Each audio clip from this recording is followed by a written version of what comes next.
Well, a woman is sharing her very personal story after an early delivery led to a host of issues. Alex Anderson is joining us now to tell us why she believes with change, some of these complications should have been prevented. Alex, good morning. I want to let you sort of share your story to tell people what happened to you at just 33 weeks. Good morning. Thank you so much. Yeah, so during my second pregnancy, unfortunately, at 33 weeks, I experienced a complication that led to an emergency delivery at a hospital. And, as soon as I got there, I heard the words that no mother wants to hear, which was no fetal heart rate.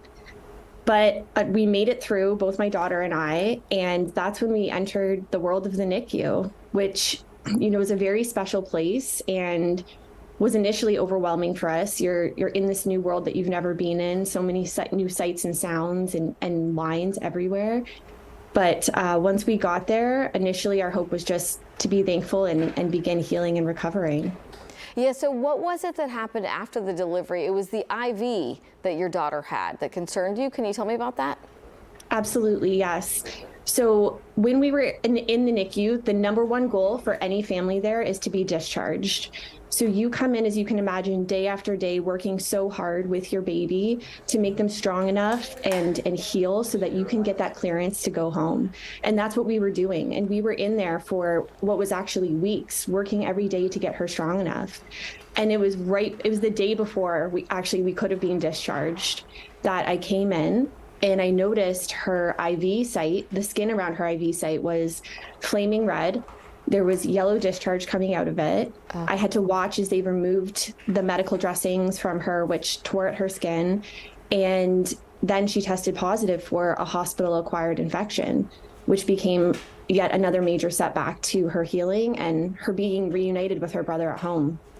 Oh my goodness. I mean, how frightening. I'm sure that must have been. And so then you've sort of made it your commitment to send this message to the medical community about advanced medical dressings, because you would think that hospitals would think about that. I mean, they're doing IVs all the time, but you don't think that hospitals are using these things to prevent the infections? That's a great question. So ever since this happened to me, once we did make it eventually home, I decided I wanted to learn more about why this happened and bring more awareness to, quite generally, the NICU and NICU care that helps so many children. And it wasn't until after we got home and I started doing some research that I learned, A, this is very common, and B, for us, the whole thing could have been prevented simply by using updated medical technology. So I met this company called Covalon. They're an advanced medical technology company. And they shared with me, there's so many dressings now available that can better protect vulnerable infants and premature babies. And not only that, when you remove a dressing, they can be pain-free. It doesn't have to be painful. So many parents out there are probably familiar with your child gets hurt, you put a bandage on. And so many of us, I think it's a universal experience. We've grown up, when you rip that bandage off, it's going to hurt. We're all used to that. But does it really need to be that way? I don't think so. And I use that example as same for IV care. Does it really need to hurt as much as it does? And is a cost of that treatment potentially getting an infection?